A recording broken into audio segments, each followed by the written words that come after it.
Welcome to this edition of That's a Tap with your host CT and DJ. How are we feeling, DJ? I'm looking forward to this conversation. We've got some recapping to do. We've got some looking ahead to do. There's been some announcements. How are you feeling? Oh, CT, look, whenever I've got to sit down and talk some fights with you, it's always a good time. It's always exciting. So, man, super keen to be here breaking these fights down. It's been a minute, but look, things get in the way. I know you had a very exciting outing as well, and then obviously art a few things up. But here we are. Fight fans have been treated in the last few weeks, and yeah, look, Yeah. we're looking at seeing that momentum, going into the last quarter of the year, and on paper, that's exactly what it seems like, man. Like I've been seeing some of these announcements that were made by the UFC and the president Dana White. Some big fights announced, and yeah, man, like looking forward to it. I know we're going to look back a little bit and then talk about some of the fights that we didn't have an opportunity to do, share our thoughts, and then we'll sort of talk about some of these announcements that were made. Yeah, most def. Like you said, looking forward to the home straight for this year. It looks crazy, and I can't wait to get your thoughts. But yeah, let's talk a bit about UFCNoche. Some big results there. It was a fight night, and it was Yeah, highly successful from yeah. the UFC's perspective, from my perspective.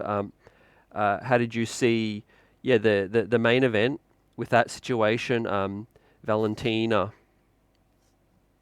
Yeah, and man. Look, Alexa the main Grasso. event has been the talk of the town. There's a lot of controversy surrounding, especially that last round where it was scored a 10-8 by Judge Mike Bell. Um, we don't know too much into the thought process behind giving that 10-8, but what we've come to understand is that it's been quite controversial. There's a lot of thoughts being shared. I see pretty much the entire community has been unified with the fact that that is not a 10-8 round, especially given that Valentina Shevchenko was winning the first half of that round quite comfortably. If anything, it could have been a 10-9 for Grasso, given how that round ended. I wouldn't even have argued a 10-9 the other way as well. But Yeah. ultimately, my thoughts on that was I thought it was a really good fight. I think both fighters gave a really good account of themselves. I think Grasso proved that it wasn't just a one-off, striking lightning in a bottle. It was actually, she's that good. She's got the skill set to match the great Valentina Shevchenko. I, however, think on Yeah. the night the wrong person's hand got raised. That was just my thought. Not the wrong person's hand got raised. There was a draw. I don't think I think Shevchenko should have been declared a winner, Good enough. just Yeah. based off sort of what I observed. I think I gave Valentina Shevchenko 1, 3, and I believe 4 as well. Yeah. And I think the Ju- verdict scorecard was very similar. Yeah, I kind of echo what you say, and just not just specifically with this one, but anytime there's a 10-8 in the final round, it really opens my eyes to see like, why did they look at it that way? Was it huge ground and pound? Was it a knockout? Was it a knockdown? Was it huge, like damage? It just was none of that. I mean, what we've been made to believe is that a 10-8 round is when the fighter inflicts a lot of damage on the opponent to the point where it is just Mm. uh, a one-sided round where it could be either the grappling exchanges or striking, where it's a complete domination. Now, if you want to, as of recently, a round that I could say is a 10-8 round is Marina Rodriguez versus Michelle Waters, and that first round was a 10-8 round. If there was any, that's what it should be. Sort of Marina Rodriguez dominated the fight wherever she wanted to go. She dictated the pace. She dictated where the fight took place, whether it the striking exchanges where it was utmost domination or on the ground where she was extremely strong and controlled Waterson down on the ground as well. So man, like it's completely um, you know uh, baffling to see that the judge scored a 10-8 for that last round. Look, but at the end of the day, uh, the score's given, the results have been announced. It is a draw, however, it's not a loss. So it would have been a lot worse if it was a loss, I reckon, for Valentina Shevchenko. Still, I think, and the UFC is now leaning towards a rematch. Yeah, yeah, I like that idea. The only thing is that's unfortunate is you can't take that back. And the other thing is, the fact that Valentina's picked up now this injury, and it's going to be a while. But Yeah, like you because said, she's got a hopefully we get it. yeah, because Valentina's I think suffered she's got a broken arm, which is not going to be ideal. Um, Look, either way, I think Dana White seems very optimistic, and he seems quite um, set on wanting to do the third the third fight. Yep. We know when Dana White sets his mind on something, he usually does get get his way.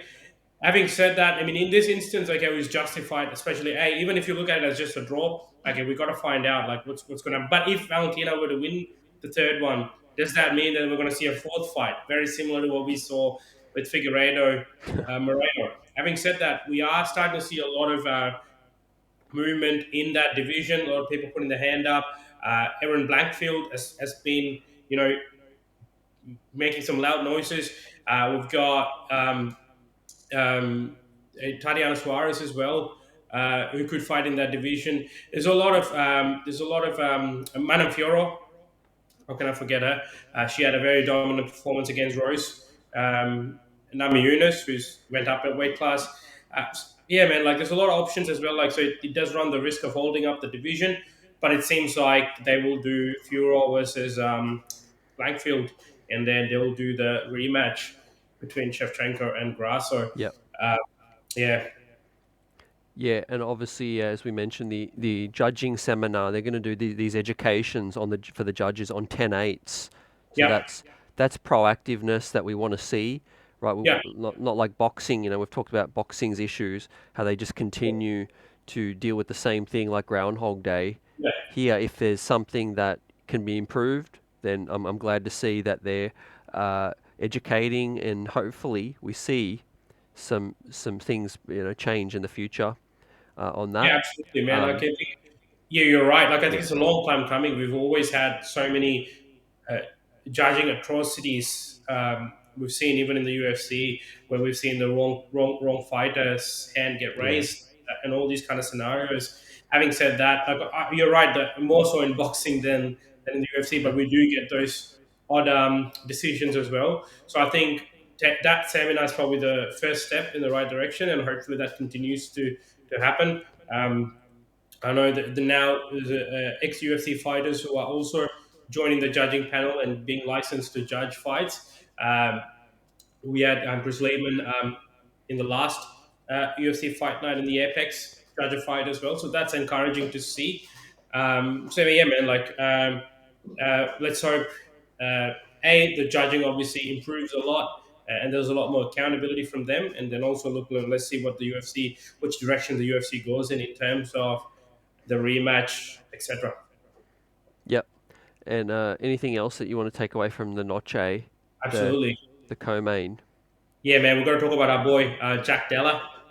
Yep, Big step up in competition, fighting Kevin Holland. When you fight someone like Kevin Holland, it's not just sort of getting a win against your name. It's also the hype. When Kevin Holland fights, a lot of people tend to watch and sort of follow closely. So there was a lot of eyeballs on that main event, and then Jack Della was able to shine under those bright lights. I thought it was a pretty clear performance. I think I rewatched it, and yeah, it was a clear win for Jack. I know it was a split decision. I don't know if I agree with the split decision. I thought it was a clear win for Jack Della. Accurate shots, poor pressure. Sort of yeah, yep, yeah. Huge win. The marquee win of his career thus far. Obviously, yeah, coming off that, a little bit of the controversial win against the previous opponent yeah, in that split decision as well. This one yeah, was a little more emphatic, although it was still a split decision. But yeah, man, Jack Della moving up into the rankings. yeah, Yeah, he's a legit contender, um, yeah, deserving of it. We've believed in him, his talent. Um, I thought coming in this was a 50-50 fight, and I think he did it. And yeah. now he deserves that shot, DJ. Yeah, absolutely. Now we're going to start seeing some big names. Mm, He's going to start seeing some big names put across put across him in those contracts. I actually wanted to see him and Vicente Luque, to be honest, but he got signed yeah, up to fight Ian Garry, which is also a great fight. But if that's the case, then let's let's go with Jeff Neal versus Jack Della. I'd love to watch that fight. Oh yeah, most definitely. That's huge. Yeah, look, we wait to see. He said he might want to squeeze in one more this year, so Oh maybe man, he's been they'll. I know we're going to talk about it in a second for everyone that can't wait. Yeah, December, November. Maybe they can squeeze him in on one of those fight nights, possibly. yeah. We'll see. We'll see. But yeah, let's hit on previous fight night. Apex. Apex Uh, one, yep. Fiziev Gambart. Yeah. Um, Sad ending to what was built up as what was going to be a great matchup. Guy who was going to win was obviously bound to really put their name forward, and that now is Gamrot due to Fiziev uh, injury. Did they yeah. end up confirming what it was? So it was a knee injury. Yeah. Um, which is quite unfortunate. Hopefully, it doesn't take away from too much of his fighting career, fighting time with the UFC, or just in general fighting, because he's an extremely exciting fighter. I actually was tipping for him to take this fight and win it. That is, and jump back on a win streak or the win column after his loss to Justin Gaethje, but wasn't the case. It was a good first round, man. It was a good first round. There was some. It was a very close round, but I did think Fiziev bagged that round. And yeah, it was going well. I think there was some reports that when he defended that takedown, where he overextended his leg and sort of bounced around to evade the takedown, which he did, that may have aggravated his knee, which eventually gave way at the point of when he threw the kick. It's worth noting it was the opposite knee. When you do kick and when you do elevate one leg, you put a lot of pressure on your other leg in terms of not just taking up all the weight on one leg, but also spinning and swiveling. That probably gave way. We saw it immediately went down onto the canvas. It wasn't a result of any sort of punch or a strike. It was just more so on his own accord. He went down, and then Gamrot fought rightfully. The fight wasn't called off. You're still in play. He went down for some ground and pound, and obviously the fight got stopped straight away. And what's his name? Matthews Gamrot was declared the winner by method of TKO. You can't take anything away from him, man. Like the first round was still close. It wasn't like a runaway run for Fiziev. Yeah, I think it's just another tale of how how cruel the game can be. How competitive it is, and guys need to utilize and capitalize on their opportunities when they come because yeah, you just never know. But like you said, winning is Gamrot moving ahead. We wish Fiziev well on his recovery. He's a great fighter. He'll get back to where he was. After rehabilitation and everything. Um, but yeah, obviously there's been some big announcements. We got to hit on as well, DJ. Colby Chaos Covington, Leon Edwards. We've been talking about it for a while. It was great to see that finally confirmed, right? Um, Absolutely. Headlining, Yeah, right? man. Look, I mean, there was a lot of fights that got announced, a lot that was talked about, rumored. All that rumors now stopped, and all these big fights have been announced. Out of all the fights that got announced, to be honest, man, my most favorite one was the one that we put on our banner, which is Jiri Prohashka versus um, Alex Pereira for the light heavyweight title. I don't think the light heavyweight division has been this exciting since John Jones left. A lot of contenders, a lot of worthy contenders. Sort of, we're getting fights of the years. If you recall, Jiri and Glory were involved in one such main event in Singapore where you were there live. you know, Alex Pereira, man, what a storyline that is. Just 6 fights in, sort of creating waves already, the middleweight champion, and now trying to be the light heavyweight champion as well.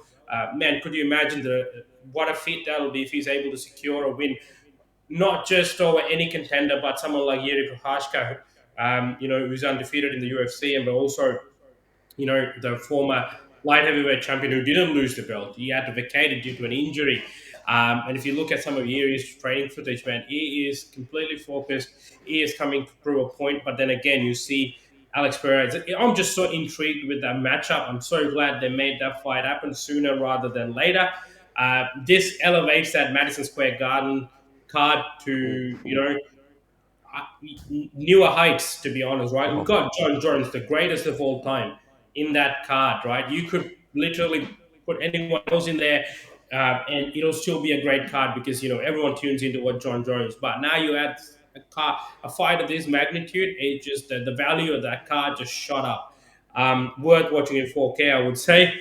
Um, you know, pretty good cards, man, coming up. Like UFC Abu Dhabi is looking better than ever.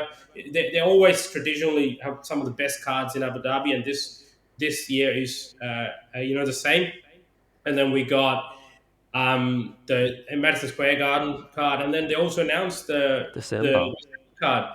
Man, what a card that is! Colby Chaos Oh, Covington taking on Leon Edwards. And then we got some really crazy fights in there too. Ian Garry's going to take on Vicente Luque. I'd like to say they're teammates because they both fight out of Killcliff MMA. That's interesting. yep. So yeah, man, like the rest of the year is shaping up to be really, really exciting. Pretty confident. We can pretty confidently say Conor McGregor will not fight this year, by the looks of it, because they've announced a main event for December, and I don't think unless they want to have a second pay per view event, so we're probably looking at pushing it back to next year. I know Sean O'Malley called out for the December card to fight Chito Vera, but that didn't get announced either. Yep.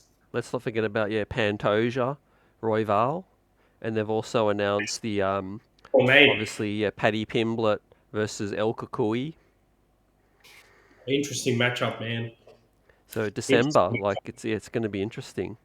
Yeah, like where Tony's at, sort of. Also, Paddy's coming back off a injury as well, so like it'll be interesting to see. Let's see, man. Like it makes things exciting. That's why I'm just looking at the card. You're right, Alexander Pantoja. I cannot forget that. And that's a Yep. fireworks guaranteed fight taking on Brandon Royval. Shavkat Rakhmonov is taking on Stephen Thompson. How big is that? Oh, like And there's a lot of. It's a good card. Like the UFC delivers on their promise of putting the biggest and best oh, fight cards. the way you just also mentioned beginning of next year, right? The trickle effect is going to make so that the start of 2024 is huge. Alex Volkanovski also was borderline ready to fight again this year, but won't. Ilia Topuria in that matchup won't be until early next year. Conor Yep. McGregor. Then they'll obviously Strickland should be due by then. Adesanya, um, it'll be ready to trickle into the new year big time. They might even do Australia again in Feb because there's talk about Australia again.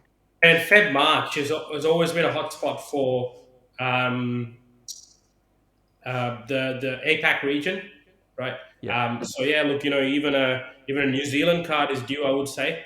But like I said, like man, we got to see. Walt's probably going to be ready to go early next year, right?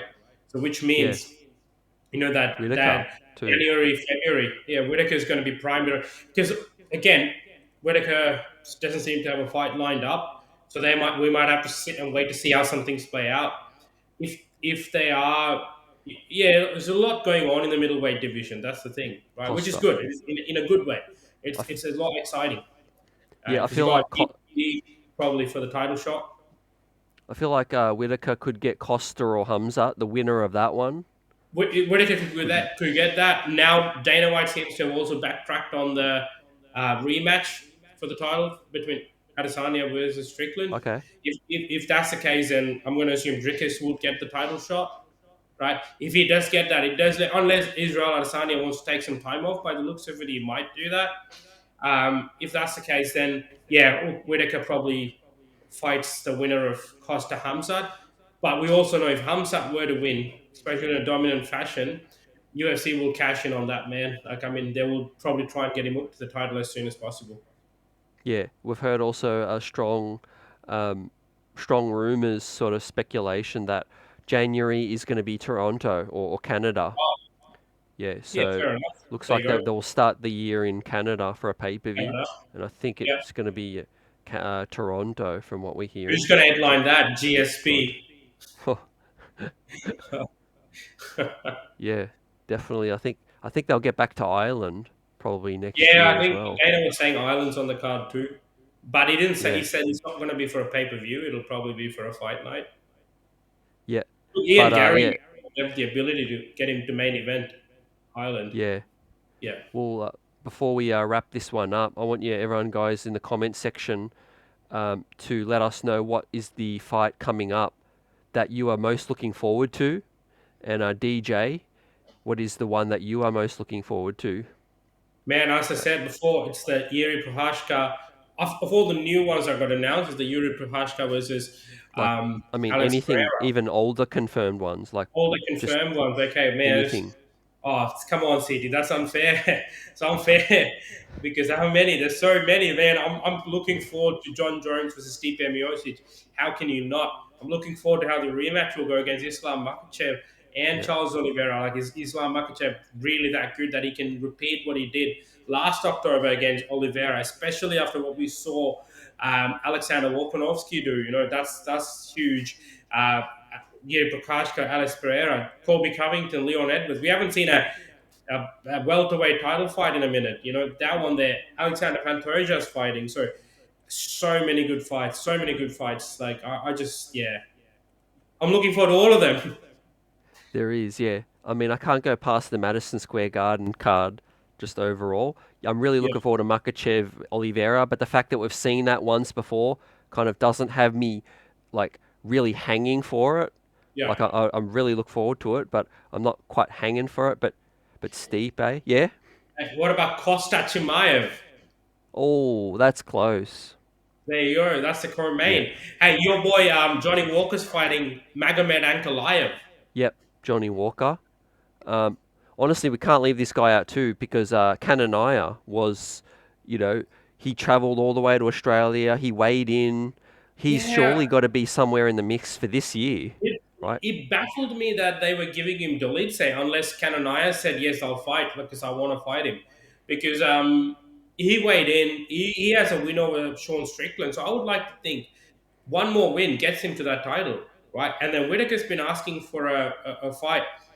I would have thought they'd go with that rematch because Yeah. Whitaker's got a win over Kananaya, and then Kananaya has been asking for that rematch. So yeah, I don't know, man. Like, it was a bit of an interesting choice of matchup. But I guess like the middleweight division now opened up, and people are just waiting to see what happens. Like, we've got to see what the next announcements are, and sort of they'll take it Mm. from there. Yeah. Um, one thing I do want to briefly hit on is the lot of speculation and talk about the Australian cards being a lighter because of a fighter that come out and was revealed the tax hit that he Yeah, took. man, Do you it's have not anything you cheap. wanted to address on that? Yeah, not only do you have to come and put your body on the line and potentially go back with injuries, you also looking at all these taxes you're paying. But what was eye opening for me was that the UFC doesn't cover the travel cost, which was a little bit shocking, to be honest. Like, unless like there's more to it than what we saw. So I don't want to Yeah. jump into speculations. But yeah, man, if that is the case, I'll be very surprised. Yeah. Yeah, I think what some people are missing is that there's tax deductions. So, like, as jobs, and some people are taxed, obviously earn different brackets and whatever. But generally, for how it works, guys, in Australia is if you're not a resident of Australia and you earn a huge sum in just one payment, the tax office reads it that you're earning that as a salary. And so Yes, they correct. don't, they don't know the circumstances of how you get paid. So what happened is that fighter earned 50K in one payment. Who earns 50K in one payment? They Correct. they took it as that's what he's going to earn fortnightly or Yeah, monthly or weekly. So of course he was taxed at the highest rate, which was 45%. Now that yeah, doesn't mean he pays that full tax. That was just what was withheld, and he will do his tax return in America or whatever, and he will claim and get it down to probably that 32% or 30, and he'll get back probably 12 grand. So yeah. he didn't actually pay like The that whole much. thing. He didn't pay 20 something thousand in tax. Fair enough. It's just he was upset that he didn't get the full payment in one go, Hey, you for know. all the fighters who are out there watching this and worried about getting tax tips in Australia, hey, come to us for your tax returns. Come June, July, Mm. we'll sort you out. Yeah. You know what I mean? We got you. Yeah. Yeah, man, Yeah. great point, CD. Though jokes apart, yeah, great point. Yeah, look, exactly because when they're already putting their body on the line, like the incentive should be there for them to be able to travel and all that. To the risk should be worth it. And I'm still baffled as to how, given especially the New South Wales government openly expressing, even the governments within this country openly expressing wanting to have or host these events as a stream of revenue for them, and sort of having meetings with the UFC. But I'm surprised that they always, haven't set any arrangements with the taxation office and all these kind of things to negate some of these extra costs the fighters are looking at paying. Yeah, definitely. Let's not forget they get paid a certain decent sum for Venom wearing. I think they get like 7 grand, Yeah, 7 grand or 5 grand a performance for wearing Venom, yeah, right? yeah, sure, So sure. yeah, There's a but lot of hey, this one's been fun. Yeah, we will look forward to. We got a week off, and then we got a couple of fight nights, and then we're Abu Dhabi. Abu Dhabi, and in the boxing world, we've got Canelo taking on Charlo. That's coming up as well. Yep, yep, this weekend. Yeah. Yep. So So yeah, we'll, we'll we'll be stay tuned. We'll yep, get we'll be you giving a some. preview. We'll break that down, and we'll see you on the next one. Everyone, peace. Peace out.